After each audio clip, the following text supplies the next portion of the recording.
Meus irmãos, eu queria convidar os queridos e as queridas a abrirem as suas Bíblias no Evangelho segundo escreveu evangelista e também apóstolo São Marcos. Nós vamos ler uma porção que é demais conhecida por todos nós, a partir do versículo 25 de Marcos, capítulo 5, versículo número 25. Você me permite, eu vou falar por alguns minutos, retirar a máscara. Eu estou imunizado, já tive também essa enfermidade da Covid. Evidentemente, isso não omite, posso usar esse? Omite de nós termos novamente essa enfermidade, mas deixa eu só afastar um pouquinho. Já pedi permissão do pastor e já tirei aqui a máscara para falar com vocês. Todo mundo achou? Diga amém. Amém. Marcos, capítulo 5, versículo 25, diz assim, 5:25 de Marcos. Diz assim o texto sagrado: E certa mulher, que havia 12 anos, tinha um fluxo de sangue, e que havia padecido com muitos médicos, e despendido tudo quanto tinha, nada lhe aproveitando isso, antes indo a pior, ouvindo falar de Jesus, veio por detrás, entre a multidão, e tocou na sua vestimenta, porque dizia: se tão somente tocar nas suas vestes, sararei. E logo se lhe secou a fonte do seu sangue, e sentiu no seu corpo estar já curada daquele mal. E logo Jesus, conhecendo que a virtude de si mesmo saíra, voltou-se para a multidão e disse: quem tocou nas minhas vestes? E disseram os seus discípulos: vês que a multidão te aperta e dizes: quem me tocou? Ele olhava em redor para ver a que isso fizera. Então a mulher, que sabia o que lhe tinha acontecido, temendo e tremendo, aproximou-se e prostrou-se diante dele e disse-lhe toda a verdade. E ele lhe disse: filha, a tua fé te salvou, vai em paz e ser curada deste teu mal. Amém, queridos e queridas? Meus irmãos e irmãs, esse é um texto muito conhecido, mas o Senhor tomou posse do meu coração com essa reflexão. E eu diria que quanto mais a gente mexe em um caldo gostoso, mais ele vai encorpando, mais ele vai tomando sabor, né? A gente vai corrigindo algumas coisas.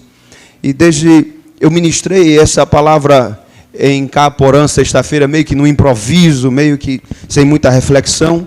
E essa noite eu trago um vinho novo, um vinho melhor pelo Espírito, para ministrar pelo Espírito de Deus, através da palavra, ao seu coração, como Deus tem ministrado ao meu coração.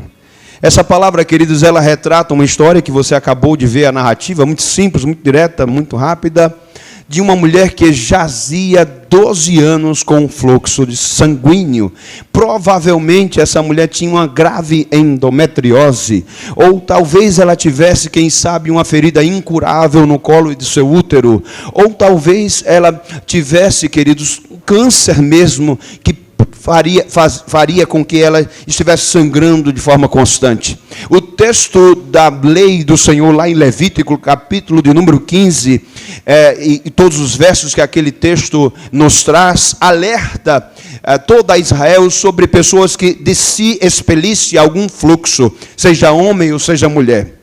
É preciso dizer que esse texto deixa bem claro que a pessoa que expele de si, ou de si sai algum fluxo, ela está impura, ela está contaminada. É isso que a lei levítica, é isso que a Torá afirma, mais detidamente no capítulo 15, versículo 25, diz também de uma mulher que de si saia constantemente um fluxo. No período desse fluxo, ela estará contaminada. Esse texto parece falar da menstruação feminina, parece falar da necessidade da pessoa se apartar. Eu sei, e aqui eu faço uma ressalva, queridos, que a lei Na Torá, por exemplo, ela tem especificidades.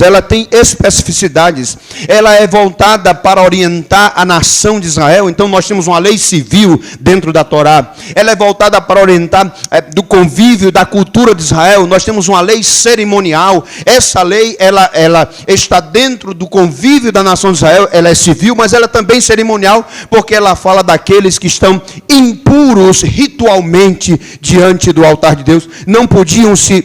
Não podiam adorar, não podiam estar em assembleias solenes, tinha que ficar apartado pelos dias do fluxo ou pelos 7 dias relacionados ao fluxo menstrual da mulher. Mas por que o pastor está dizendo isso? Por que eu estou destacando isso? Eu estou destacando isso porque nesse texto a gente sente a força da lei, a gente sente, sabe, a lei como um aprisionamento para além da dor, para além do sofrimento que essa mulher experimenta em seus dias.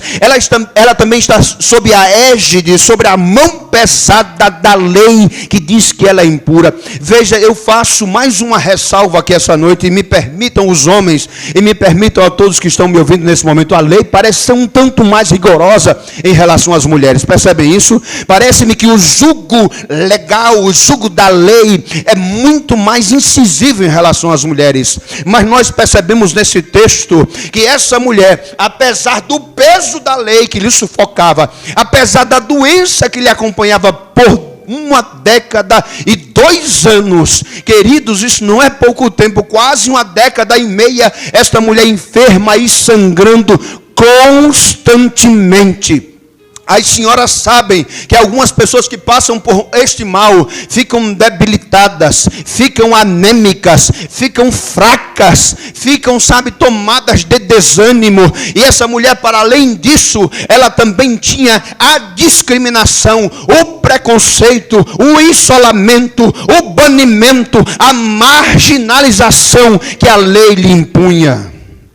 Mas, meus queridos, ela tem aqui uma grande oportunidade, porque esse texto, sabe, queridos, é uma verdade muito forte, veio ao meu coração, quando eu olhei para esse texto, que o milagre invadiu a história da humanidade, quando Jesus veio viver entre nós. E eu não estou falando do milagre apenas da cura, você vai entender, enquanto ministramos esta passagem, enquanto falamos dentro desse texto, que o milagre aqui é para além da cura. Eu estou dizendo de um Deus que sai do seu alto trono e encarna, ou seja, se humaniza, se reveste do humano e palmilha e caminha entre nós. O milagre invadiu a história da humanidade e essa mulher tem ciência disso. Aleluia. O texto sagrado diz que essa mulher, sabe, ela era alguém especial para ser invadida pelo milagre. Porque eu vejo assim algumas características que demonstram isso. Essa pessoa era uma pessoa abastada, pastor Davi. Ela tinha muito dinheiro. E ela gastou por 12 anos os seus haveres. Gastou sua fortuna. Então ela, num primeiro momento, porque é assim que os seres humanos fazem. Eles buscam recurso natural, evidentemente. Eles buscam recurso que há em si mesmo. Eles buscam recurso humano aqui. E ela gastou todos os seus haveres. Quão frágil é a vida humana. O poder da riqueza e da moeda não pode devolver a paz. O poder da riqueza e da moeda não pode devolver a plena saúde. O poder da riqueza e da moeda não coíbe a força destruidora do tempo e da morte. Não há homem rico ou mulher rica que possa acrescentar um dia à sua existência. Não há alguém abastado que possa acrescentar um dia ou abrir, sabe, a possibilidade de ficar vivo diante de uma destruição como essa. Talvez um câncer que assolava essa mulher. Então ela é alguém, sabe, propício. A história dela é propícia, aliás. Ela é alguém propício a ser alvo do milagre e da operação de Deus. Ela investiu tudo na sua cura. Além disso, o texto nos diz, aí no versículo 25 e 26, além de ter gastado tudo o que tinha para se ver livre desse mal, ela padeceu muito na mão de muitos médicos. A medicina da Palestina daquela época era rudimentar. Talvez a única coisa que houvesse assim mais especial era fazer sangria nas pessoas. Ora, se essa mulher já sangrava muito, porque ela ia fazer sangria para se ver curada do seu mal? Mas era uma ideia um tanto tosca, mas que eles usavam porque a medicina era extremamente rudimentar. Talvez houvesse bálsamos, talvez houvesse ungüentos, talvez houvesse, preparos, porções para serem aplicadas, mas nada disso resolveu. Essa mulher talvez tenha percorrido toda a Palestina e buscado a ciência dos egípcios, dos mesopotâmios, a ciência milenar daquele povo. Não deu solução para essa mulher. Ela padeceu na mão de muitos médicos, indo a pior, diz o texto sagrado. E eu quero dizer aqui uma coisa que é importante que digamos. A medicina tem o seu lugar, ela tem a sua importância. E, aliás, devemos aprender o seguinte, queridos, que a medicina, ela está debaixo de uma doutrina chamada graça comum. Aliás, toda a produção cultural, científica, toda a produção intelectual, toda a produção para o bem da humanidade que alguém consiga produzir, está debaixo dessa doutrina chamada graça comum. Diga comigo, graça comum. O que vem a ser a graça comum? Deus nos criou a sua imagem e a sua semelhança, mas o pecado maculou essa imagem e essa semelhança. Mas nós cremos que não destruiu de todo a imagem e semelhança de Deus que há no ser humano. Sabe por quê? Todo o bem que o homem consegue produzir, mesmo que o texto sagrado seja realista e negativo, dizendo que o homem fazendo bem, mesmo assim comete pecado, é preciso dizer que todo o bem que ele vem a produzir é fruto da imagem e semelhança de Deus que há nele, mesmo esta imagem e semelhança de Deus que há nele, maculada pelo pecado. Então podemos dizer que um ateu, podemos dizer que uma pessoa que pratica outras religiões, que não crê no nosso Deus, eu não vou entrar no mérito, né? Essa pessoa possa fazer, pastor Davi, uma vacina, por exemplo, para nos salvar do câncer. Essa pessoa possa produzir uma vacina que contemple uma série de outras doenças, e ela faz isso, mesmo que ela não tribute a Deus, por causa da graça comum, ou seja, esse bem que há em toda a humanidade, mesmo ela caída, mesmo ela em pecado, que é originário da imagem e semelhança de Deus que há nele, ou seja, é originário do próprio Deus. Qualquer coisa que um homem possa fazer de bem, vem de Deus, mesmo que ele não tribute, mesmo que ele não reconheça, mesmo que ele não saiba que por trás está a sabedoria divina. É Deus quem conduz o passo de toda a humanidade. Eu não conheço o Deus de vocês, eu não sirvo, eu sou ateu, eu não creio em nada. Não importa, ele lá está fazendo bem, está construindo alguma coisa, fazendo uma vacina, e não sabe que é Deus conduzindo em sua sabedoria e graça aquela pessoa. Isso não tem a ver com a salvação. Então nós recorremos à medicina porque é natural que o façamos. Deus está por trás disso, Deus deu sabedoria aos homens, amém? Mas eu quero dizer uma coisa para você. Faça isso de forma sábia. Faça a sua medicina preventiva. Faça os seus exames. Tem alguns crentes que são um pouquinho ignorantes. Deus cura e eu não vou procurar médico, não. Eu não vou procurar doença, não. Não. Você é a pessoa mais inteligente porque você é esclarecido pela palavra. Você vai sim. Você vai tomar sua vacina. Você vai fazer seus exames. Você vai procurar um médico para fazer sua medicina preventiva. Tudo certinho. Mas eu quero dizer aqui uma coisa na autoridade do Espírito de Deus. A medicina tem um teto. Ela tem um teto.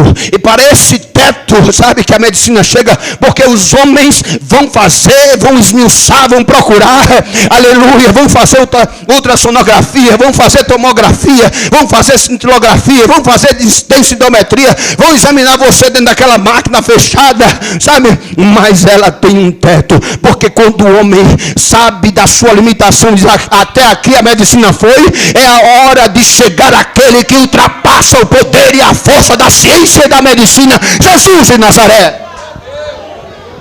Não, todos os haveres não foram suficientes, toda a sua riqueza não foi suficiente, porque a medicina e a ciência têm um teto, mas eu conheço um Deus que está para além do teto e do conhecimento humano.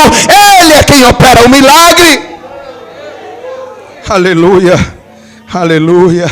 Queridos, dentro dessa história eu vejo também um confronto entre duas realidades. O confronto entre essas duas realidades é no confronto entre essas duas realidades que irrompe o milagre. Que realidades são essas, pastor? Eu já falei um pouco que a lei, ela tem essa força. O Paulo chama a lei de aio. É um professor introdutório, é rudimentar, nos ensina as primeiras letras, mas a lei não salva ninguém. A lei, pelo contrário, explicita, esclarece, sabe, exacerba o poder do pecado, porque sem lei não haveria pecado. Como saberíamos que estaria errando se não houvesse uma prescrição diante de nós sendo quebrada? Nós vemos a força esmagadora da lei, é verdade. Vemos a força aprisionadora da lei, é verdade. Vemos a maldição que a lei traz sobre a vida desta pessoa. Ela está amaldiçoada, sabe, queridos? Ela tem, sabe, que vencer esta força aprisionadora. É por isso que nos coloca o texto que ela irrompe com a multidão, sabe? Ela ultrapassa a multidão. Isso é um esforço que ela está fazendo sobre-humano, é um esforço muito grande, porque ela sabia da sua condição, vergonha, pavor, medo. O texto sagrado diz no versículo 33 que quando ela foi identificada, ela se aproximou de Jesus temendo e tremendo. Sabe por que ela estava temendo e tremendo? Porque ela sabia que tocar em Jesus... E assim, pouco importa se ela pegou na ponta do vestido, na orla do vestido de Jesus. Ela contaminou. A lei dizia que onde ela deitasse seria contaminada. Essa mulher, queridos, talvez não tivesse marido.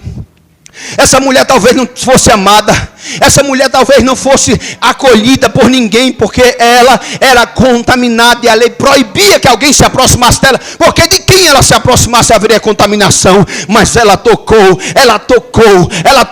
na vestimenta de Jesus. E aqui há o confronto de duas realidades: a maldição, a dor, a doença, a morte se aproximando daquele que é a quebra da maldição, é a vida, é a cura, é Jesus. Aleluia. Duas forças antagônicas, vida e morte se confrontando, lei e graça, destruição e milagre se encontrando no mesmo instante. Oh, aleluia, que coisa tremenda.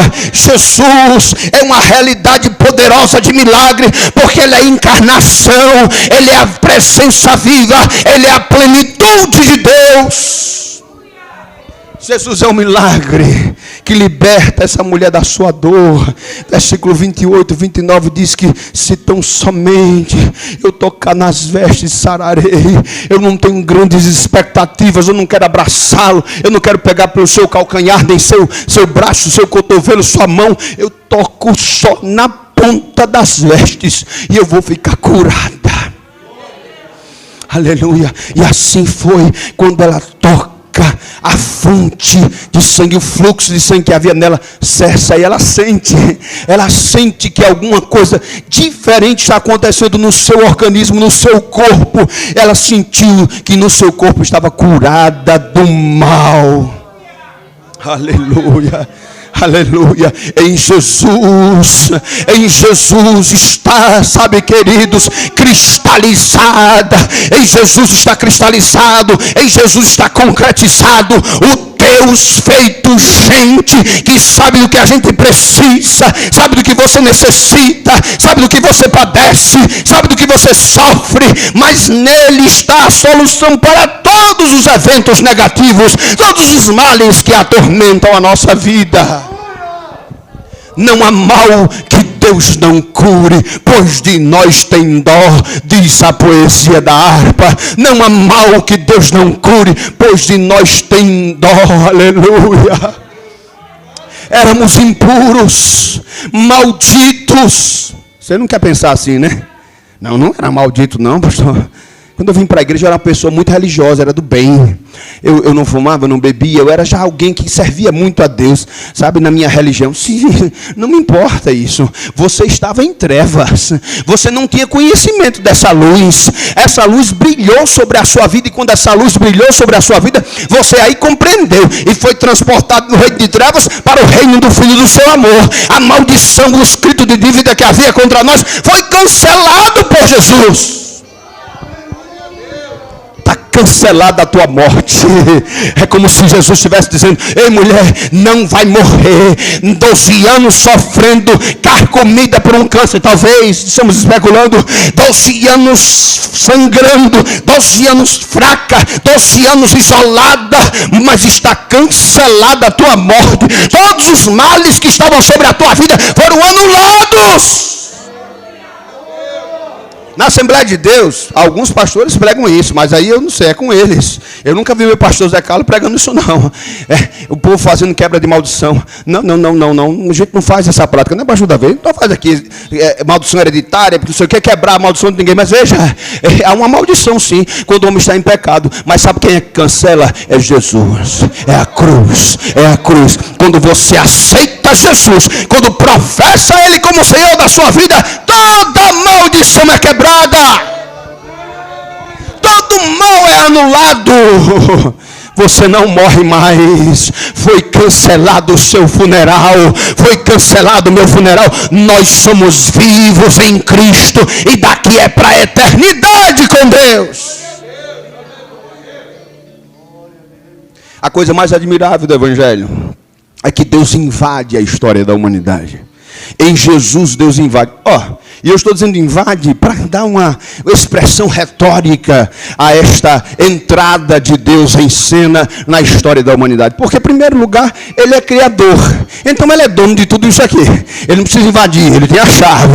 Ele não precisa invadir, Ele tem a chave. Mas veja, eu estou querendo provocar que nós pensemos. Se a humanidade pensou que Deus estava distante, lá no seu trono de glória, o que mora acima das estrelas, a canção diz que um homem curou-me. Um homem curou-me, um homem curou-me. Isso quer dizer que esse homem caminha entre nós. Não estamos mais sós. Nós não precisamos de Moisés para subir ao monte e nos prevenir de alguma maldição ou morte repentina por tocar no monte fumegante. Nós não precisamos de um sumo sacerdote, porque nós já temos um, como diz o autor de Hebreus, que se identifica com a nossa dor e sabe do que a gente precisa. E sabe socorrer a todos nós que precisamos. Diz o autor de Hebreus. Leia Hebreus novamente para saborear a presença do sumo sacerdote Jesus. Leia Hebreus novamente para entender que a invasão de Deus, ou a entrada de Deus, a inserção de Deus na humanidade é para abrir no seu próprio corpo. Diz o autor de Hebreus no capítulo 10. Ele abriu um novo e vivo caminho em direção a Deus. E todo aquele que é banhado e lavado por esse sangue, sabe que não tem mais barreira, não tem mais véu, não tem mais homem para mediar a gente, não tem mais mulher para mediar a gente. Você tem acesso, livre acesso a Ele hoje. O Deus feito gente que invade a história da humanidade. Essa realidade do milagre, esse é o maior milagre. Eu não me atenho ao milagre da cura dessa mulher. Esse é um detalhe, porque é um cumprimento de Isaías 53, quando diz: Ele levou sobre si todas as nossas enfermidades, e o castigo que nos traz a paz estava sobre Ele, e pelas suas pisaduras nós somos sarados. Mas o grande e tremendo milagre que essa passagem me traz é essa presença de Deus em Jesus. Deus está escondido em Jesus. Deus está oculto em Jesus. Daqui caminhando um ser humano que parece comum, é um profeta, mais um profeta, é um homem que cura, é um Cristo, mais um Cristo. Não, é o Deus feito gente caminhando pela Palestina e dizendo: eu estou convosco. Eu sou Emanuel. Aleluia. E aí, por isso que eu pergunto, assim, olhando para esse texto, já terminando, é por isso que eu pergunto, já olhando para esse texto, quem tocou quem? Quem tocou quem? O humano tocou o humano tocou o divino, ou o divino tocou o humano? Veja, aleluia. E que carinho, que amor de papai, que carinho, que amor de Deus. Ela disse: vou tocar só na orla, mas ela já tinha sido tocada na alma. Eu vou tocar só na pontinha do vestido, mas ela já tinha sido tocada na alma, porque ela sabia que aquele homem que estava passando ali, veja o senso de urgência dela. Ela tem um senso de urgência, ela vai correndo, ela irrompe pelo meio da multidão, porque ela sabe que aquele homem tem um segredo, tem um milagre ali. Quem tocou quem? O toque do Senhor é poderoso, aleluia. Talvez você não tenha mais a presença física de Jesus aqui no nosso meio, o homem de branco que passeia no nosso meio. Talvez você não possa tocá-lo concretamente, fisicamente, mas Ele está aqui para tocar a sua alma. Ele está aqui para tocar você, naquele lugar que você precisa, que é o lugar do teu coração, da tua alma, e sarar você por dentro. Ele está aqui para lhe tocar com a sua presença. Aleluia. Sabe, nós devemos ser invadidos pela mesma fé que invadiu o coração dessa mulher. O texto sagrado nos diz no versículo 27 que ela ouvindo falar de Jesus. Por isso que é tão importante, queridos, que nós falemos de Jesus. Quer ouçam, quer nos deixem de ouvir, fale de Jesus. Porque esse nome, quando eu medito nele, eu não me controlo. Esse nome é poderoso demais. Uma vez eu ouvi o pastor Gesiel Gomes pregando naquelas cruzadas que o saudoso pastor Ludovico fazia lá em Santa Rita. E ele trouxe o Gesiel Gomes naquela época, querido, muito tempo atrás, algumas décadas atrás. Os cultos, as cruzadas eram feitas em cima de uma carroceria de caminhão ou de carreta. E eu estava lá no meio da praça, lá onde tem a delegacia, no centro de Santa Rita, aquele pátio.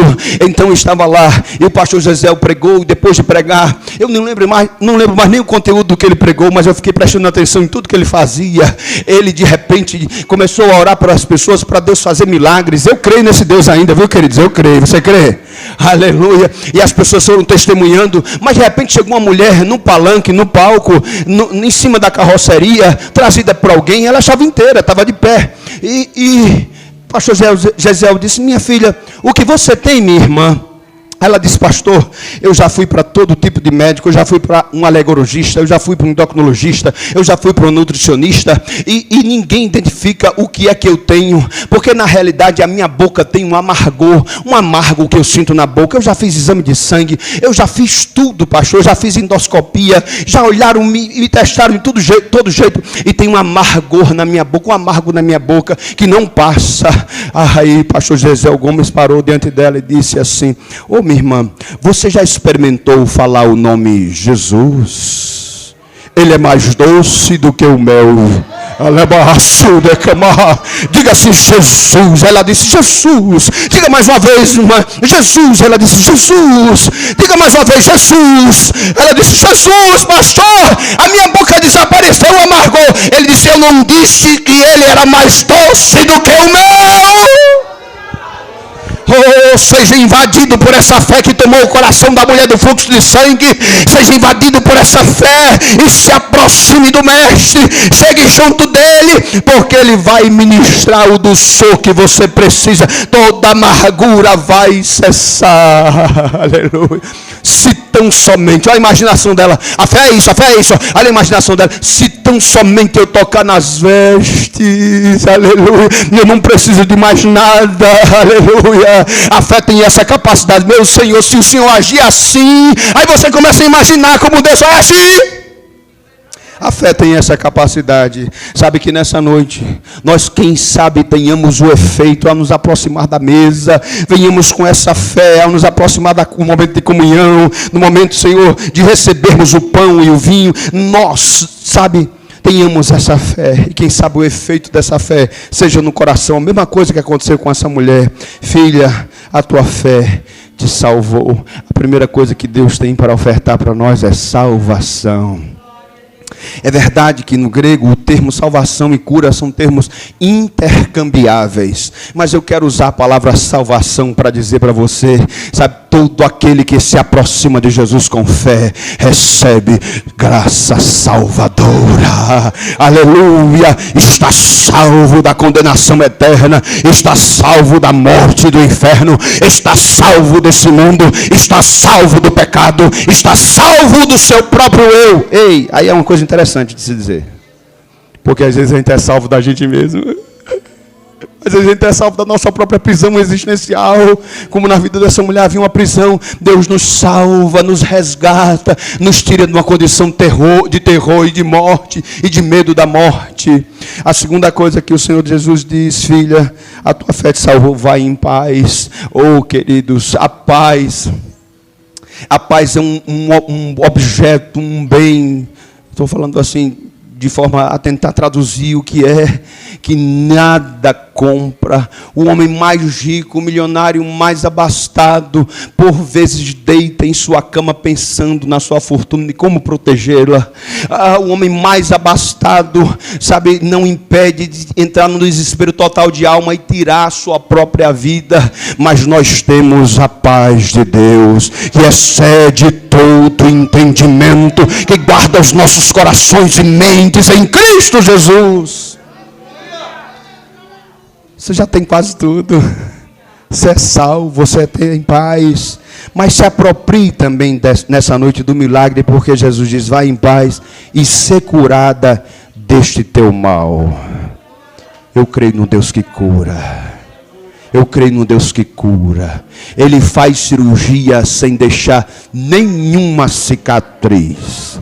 Não tem queloide, não tem ponto, não tem marca de bisturi, porque Ele opera a gente por dentro, de dentro para fora. Nessa noite o Espírito de Deus manda dizer para você assim: receba a cura na sua alma. De camaraba sobre regue até. Receba a cura na sua alma. Porque não é o ansiolítico, não são os calmantes, claro, prescrito para o médico. Por favor, faça o seu tratamento.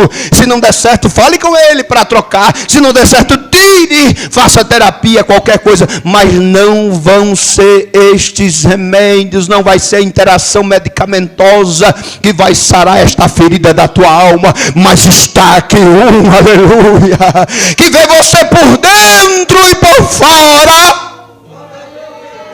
E esta noite eu vejo um bálsamo, eu vejo um cântaro. Esse cântaro está descendo um bálsamo, a própria presença do Espírito de Deus descendo no nosso meio para alcançar você naquilo que homem nenhum pode alcançar. Pastor Davi Jorge é um gentleman, um homem de Deus. Ora por você, eu também posso orar por você, mas vai ser Deus quem vai sarar esta ferida. Receba a cura de Deus. Receba o bálsamo do Senhor. Oh, filha, diz o teu Senhor. Filha, diz o teu Senhor, a tua fé te salvou. Vai em paz e ser curada deste teu mal. Aleluia. Oh, aleluia. Toda inquietação vai cessar. A guerra vai passar. Você vai ser instrumento de paz naquele lugar. Aleluia. Você vai ser instrumento de cura. Deus não vai usar profeta, você vai ser o profeta. Deus não vai usar um pastor que vai lá, você vai levar a cura de Deus como instrumento dele, porque você está sendo alcançada agora com esta graça. Deus está conosco no meio das nossas guerras e batalhas. Deus está conosco. Ele é Emanuel, aleluia. Eu sou um pouco mais atrevido, eu me atreveria mais que essa mulher, eu agarraria Jesus, sabe? Mas ela simplesmente na sua fé queria só um gesto. E Jesus fez com que o seu sonho, o seu desejo se concretizasse.